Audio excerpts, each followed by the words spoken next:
Stack Nation, Crypto Warriors. Champions. Happy Monday to everyone. Yes, sir. Let's turn that one down. Yes, sir.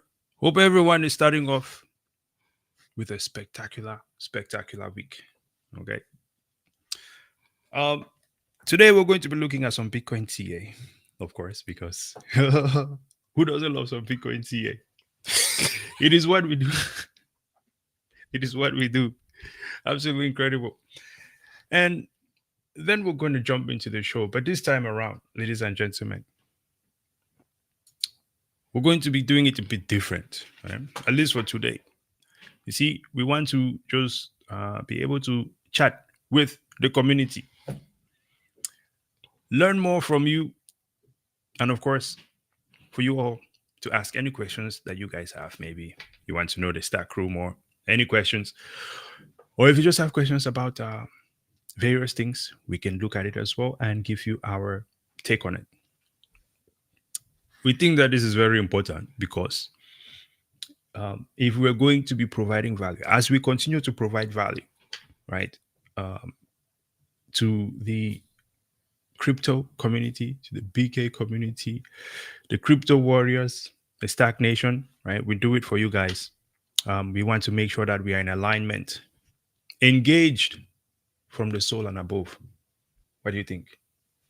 Yeah. Plus, we're gonna talk about one of the viewers' feedback. Yes. Oh, yes. We did have a bit of a comment as well, which we're going to be responding to, right? So let us know, ladies and gentlemen. Just give us a thumbs up in the chat if all is sounding good so far. Let's see there. All righty, there we go. So this morning, okay, let's pull up the charts here. Bitcoin is currently trading at $40,975. What was that one? Yep. So I was actually looking at the TA. I've been looking at the TA all weekend. I think something is off. It's been off since this freaking Bitcoin spot ETF. I don't think we're playing with traders here, man. I think we're playing with our goals. Because pattern and trend after trend, each time Bitcoin has tried to break out of resistance, that becomes a major hammer down, a big sell volume. So it's just been this trend of a downward H so far. And I'm not sure once that person or whoever the algo manager is going to release this downward trend. But someone is trying to buy the dip or create a deeper dip to buy cheaper. That is all I see right here. We have to break out of this pattern. Right now we have a falling wedge, and that wedge is not falling at all. It's not stopping. It's constantly falling further down as it tries to break back up. It's attempted multiple times to break out. Break out, but once it reaches like 41,000, 42,000, it gets knocked back down. What time frame are you looking at? I'm currently looking at the 1 hour chart, but it's also showing on the 1 day on the 1 day chart as well. That's interesting. I mean, I think this is it's still a downward trend. If you look at this thing, we're still trending downward. It's since that freaking Bitcoin ETF, it's been a falling H. Look at the pattern; it's a H. The Bitcoin ETF is this guy right here, right? The big the green candle there. No, there's actually another one. It's actually the further the other one to the right. That one. Okay. Well, the dragonfly. I gotcha. Yeah. Well, here's the thing. I think it's not necessarily I think H.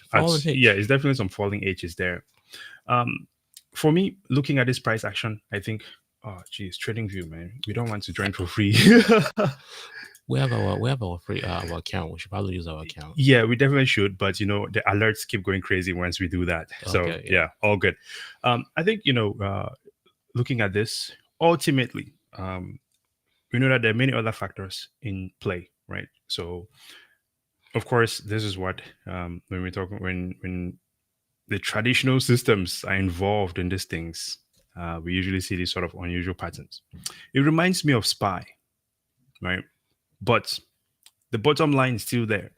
It's a buying opportunity. and I'm definitely actually not rushing for it to, in a rush for it to move up Yeah, anytime soon. as a matter of fact, at this current moment, we're trying to break through some major resistance, and each time we might get another fallen edge at the Absolutely. current moment as I'm looking at it.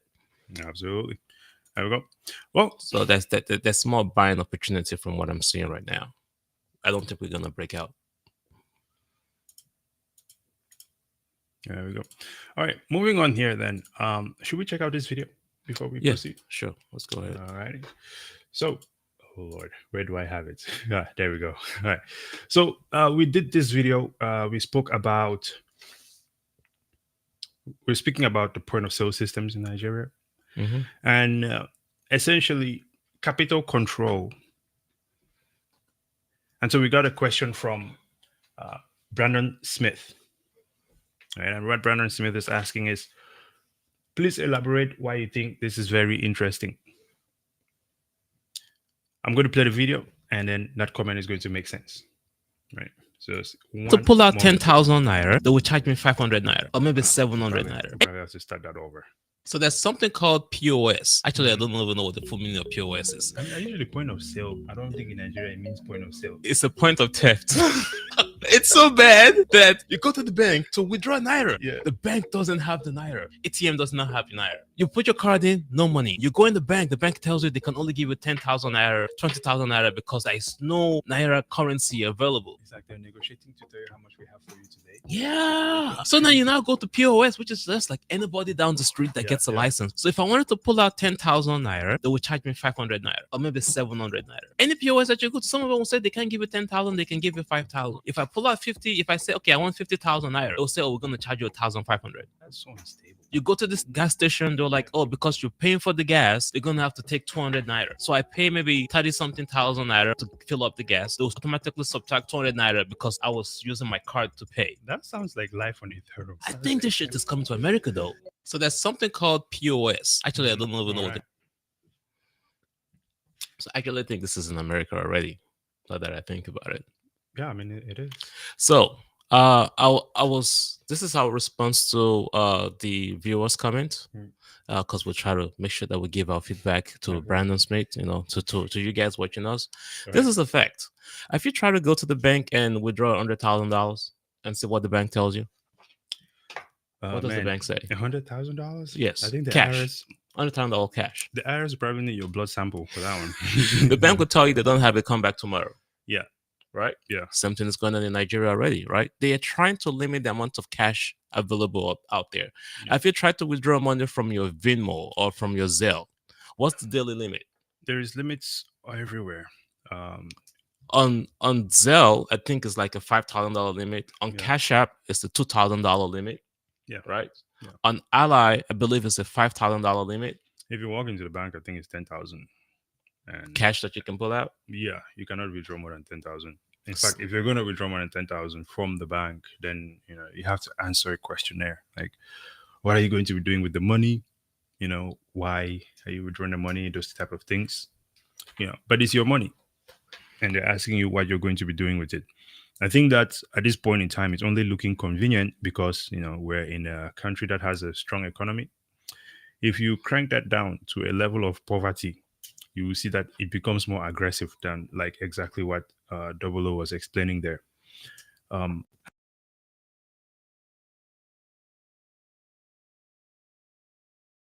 Space, right?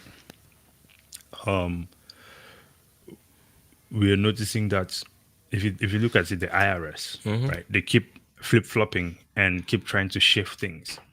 In many ways, you can, I know we also make videos talking about the IRS being confused and they don't know what they want to do, if they're going to be charging you if you send more than $10,000 or $600 and things like that. Yeah, $600, anything over $600 on your Cash App account. Yeah, I think in another perspective, right, to consider is that these people are doing these things to test the general public's sentiment on it.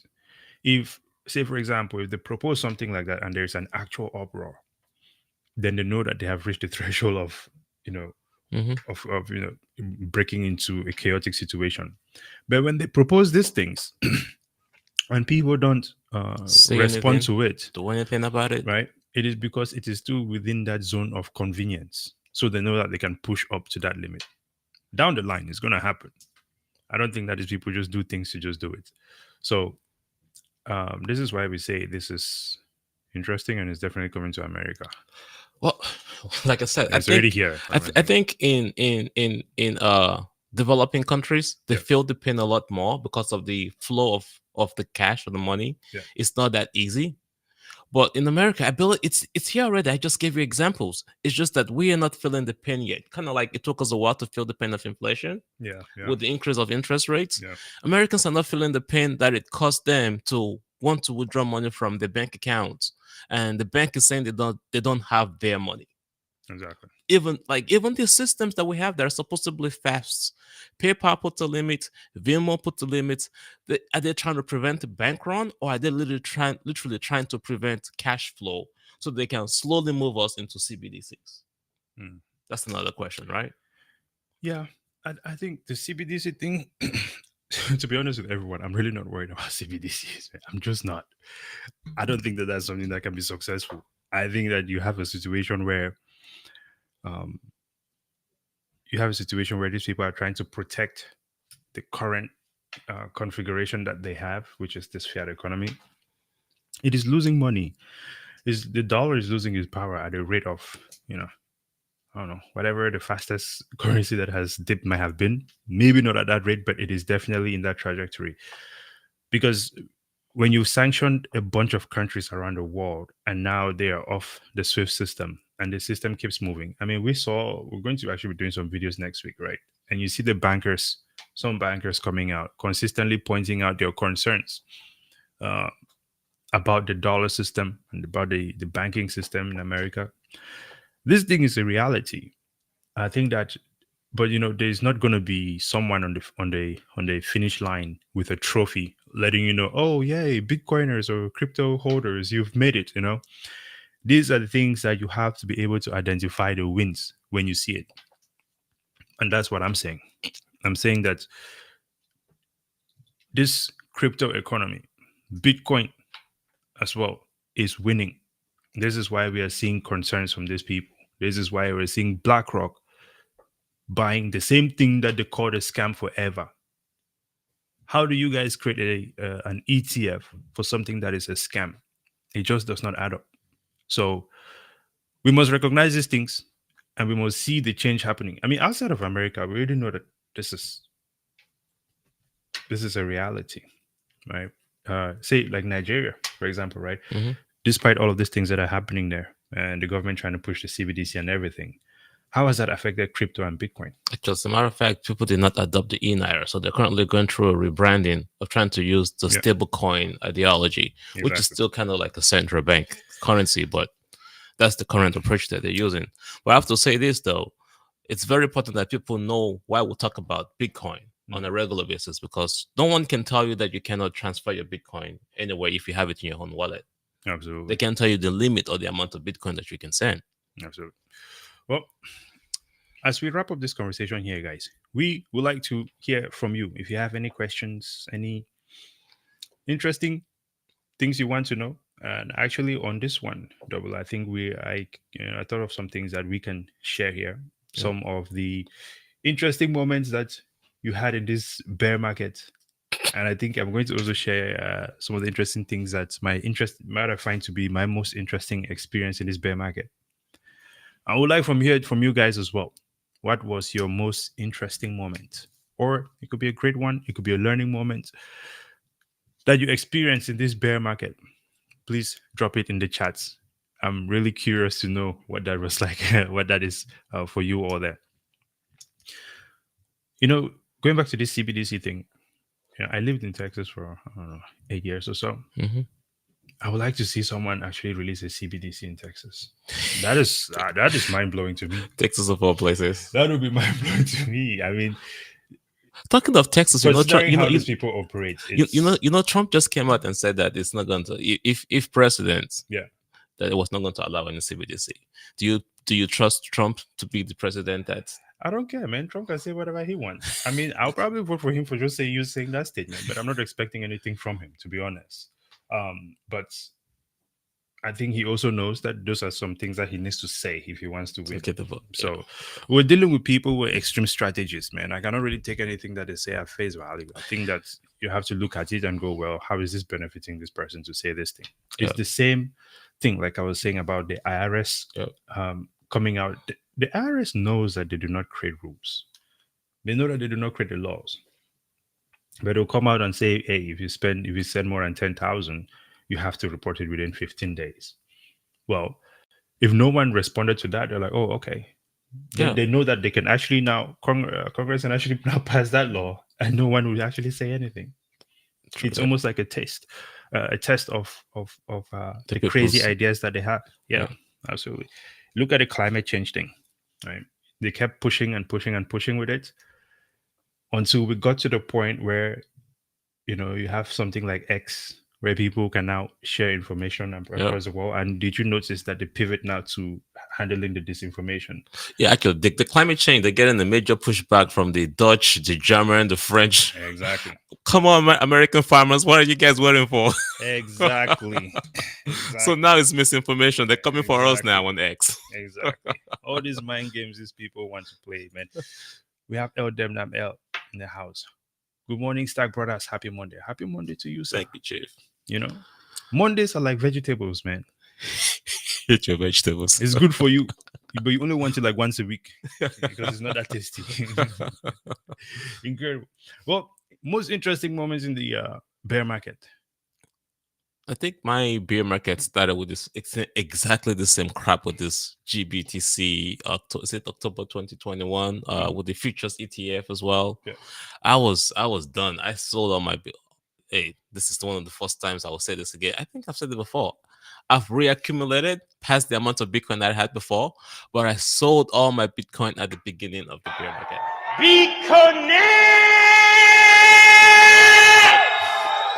Why you gotta do that to me? I kid, brother. I kid.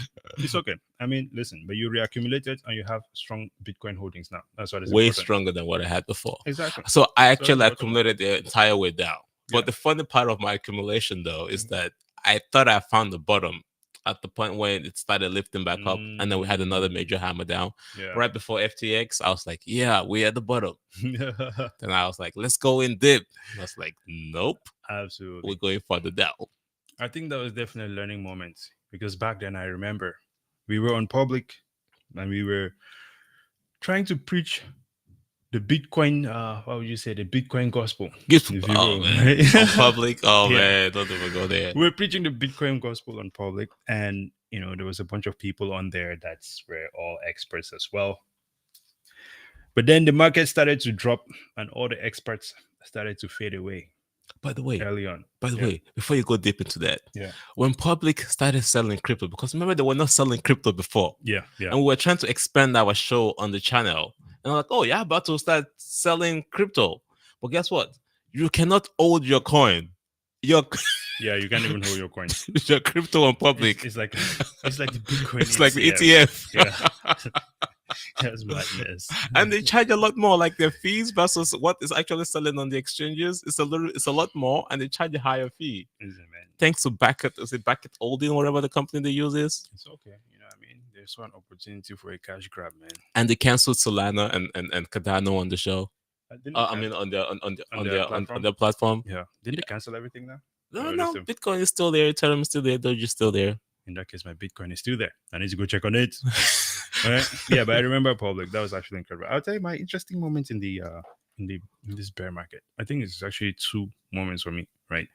The first one was when I became too confident in the trade, and I was actually like $4,000 on a average trade, which was just absolutely not my plan. And I went to sleep, and I woke up. Went to sleep, and I woke up. And I remember I opened up my iPad and I looked at it, and it was just nothing was there. So I was like, oh, maybe I'm not signed in yet, right? So I go to sign in, and I'm like, oh, wait, I am signed in. I refreshed the page, and it was gone. It was an interesting moment because I think that when that happened, it was a defining moment where I grew as a trader and investor whatever you want to call it. I became more stoic about a lot of things, and it's actually put me in the place where I think differently about losing. You know, for some people, that is something that can be, the end type, but Like converting $1,000 to $10,000 in 1 week, exactly, trading right? altcoins on Mix. Yeah, exactly. But that was just a mini one. But what I think is for me the biggest one. What I think has been the biggest, I guess the biggest, how would you say, experience, or for me this bear market is more so how I balance, how I navigate communication in the space. You see, I'm still a Bitcoin at first. That's for sure. Bitcoin is definitely still my main objective, right? But we also have to be able to now, discourse with everyone else in the space, and also have to be able to experience all the other things that are happening in the blockchain space. The fanatic approach of just leaning heavily as a Bitcoin maxi, I don't think that that's the solution to these things. You were mostly a Maxi for the longest, though. Yeah, I was definitely a maxi for a very long time. Um, but I think that it was necessary for me to be a maxi in order to really get a deep understanding of Bitcoin and the things that it's trying to accomplish. So, but being a maxi has its downsides, and that is the fact that everyone else, it's almost like this chauvinistic Oof, use that word. approach. You ain't shit. Right, yeah, yeah, exactly. It's and that's how a lot of them communicated back in the day.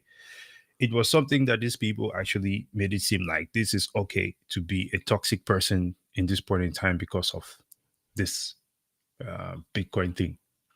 But these are things that you also have to reconcile with who you are as a person and your morals, etc. Mm, So after that period, especially when I went off with a bunch of Bitcoiners in the Twitter space, yep. right? I think that I had to now find a balance between staying with that strong Bitcoin message and being able to communicate with people who are also engaged in other projects in the blockchain space or crypto space, if you will. And I think that I'm slowly striking that balance. It was definitely an interesting learning moment, a moment of growth for me, and I think that I'm better for it, and it actually allows me to be able to communicate with people in this space on a different level versus just I just think that these things are important and important to also share because you never know who's out there that could be needing to find this sort of balance as well in their life. Your thoughts on that? No, actually, I think it makes a lot of sense that you went through that because remember it was Cardano that brought it into the space, Yeah, yeah, I remember that. and Charles disappointed majorly. Literally, man. The amount of money I have in Cardano, it's enough to buy a used car. Oh man, don't worry, it's gonna come back. You were like, sell it and buy Bitcoin. Like, nope, it's going to come back. I don't even Yeah. know if it's going to come back at this point, but that's that story, right? But Yeah. then, you were like, Kenny, no, we need to just focus on Bitcoin and Bitcoin only. Yeah. Yes, and we actually put the gear down. Yeah. And we focus. You know what was funny? It'll be interesting to go back and talk to everybody that we gave $5, $10 worth of Bitcoin. Because remember, throughout the entire bear market, we were giving that This Bitcoin. is true. We gave away a lot of Bitcoin during the bear market as a way to get people to understand Bitcoin. As a matter of fact, we have a video on our channel right now Yeah. that promises Bitcoin, but you have to go and look for that video and put a comment. Easter egg, folks. Easter eggs, folks. If you find the video, send a link to us on Twitter. And we'll send you some Bitcoin. We don't know how much Bitcoin it will be, But we'll send get you some Bitcoin for sure. Okay. Interesting. Yeah.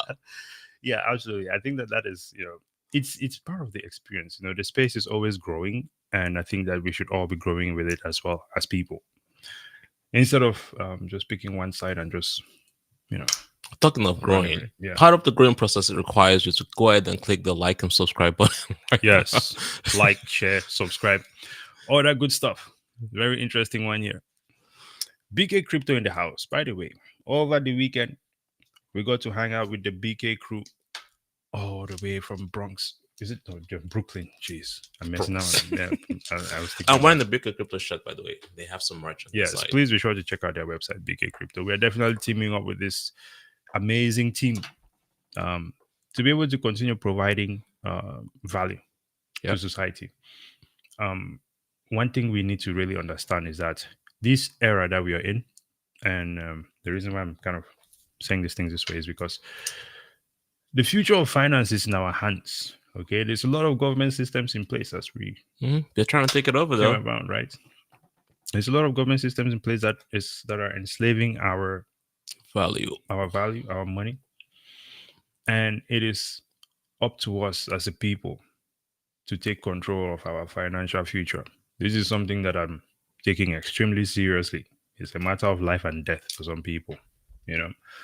So as time goes on, right, we want to make sure that we are definitely Align with the right group of people. yeah, and definitely doing our part to continuously bring value to everyone. So if you guys, you know, rock with us, rock with the stuff we're doing, and many of the other things that are going to be coming up, please share our content with your friends and family. Share, like it, subscribe to our channels and things like that. And we're going to keep working hard to bring value. I mean, I'm happy about the things that we're working on Yeah. right now. And I think that this is part of the things that will make that difference as we begin to transform. Because to be honest with you, I'm tired of playing this traditional institution game garbage, man. We just With- showed you a video about the banks locking your money Yeah. up and you can't access it. Exactly, right. You know, they sit there and just pump out thousands of articles every day, misguiding people, and so you don't really know what is the truth anymore. So I think as human beings, we have to be serious with ourselves, man. Push back. Yeah, I mean, even if you don't push back, just take your own finances serious. Take your own financial future very seriously, because if you want to keep listening to these news articles and what the SEC is doing today and what BlackRock is going to do tomorrow, you're going to be a spectator. Okay. We did the funny video this weekend. You're gonna get roasted while being comfortable. Exactly. So I mean, that's it, man. I mean, no one left any comments. No one asked about anything. So Well, I y'all assume- just I assume quiet the that- entire bear market, man. Y'all didn't buy yes, man. anything. They're captivated by the hats. Is what it is.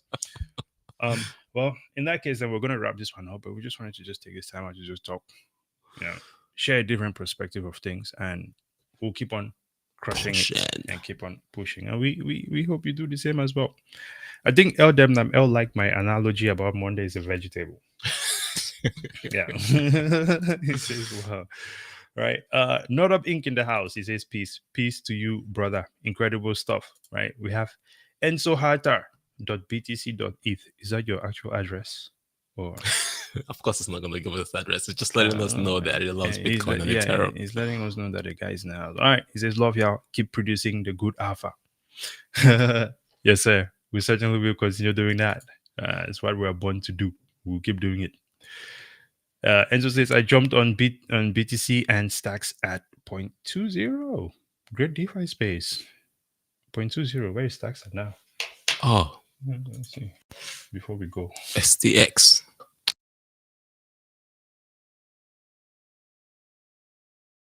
Yeah, 0.60. What is the ticket for these stacks? STX. Come on, man. How you don't know That's it. stacks? Guy, and I tell you that I'm not buying all STX USDT. Yeah, I know you. I know you were. Yeah, bro. It's a layer 2 coin. brother, Bitcoin layer 2 coin. I am not paying attention. Is what I'm telling you. Oh, wow. Wow. Good alpha, sir. Good alpha. Keep It's it like, going. it's like you're at the major support level right now. Oh, snap. Listen, man. Enzo is heavy in the profits, my boy. Well done. Sheesh. Yes, sir. That's a good trade. That's a good trade, man. I love it. Love to see it. Hey, ladies and gentlemen, let me remove this one here. Be sure to subscribe to the channel, like the video, share it with your friends. Okay, we are also on X at StackFin, and of course, Stack on what did they call this thing again? Spotify, right? Incredible. Yeah, definitely eat your vegetables, drink water, all that good stuff. Until next time, brazen out. Double O out. Hey.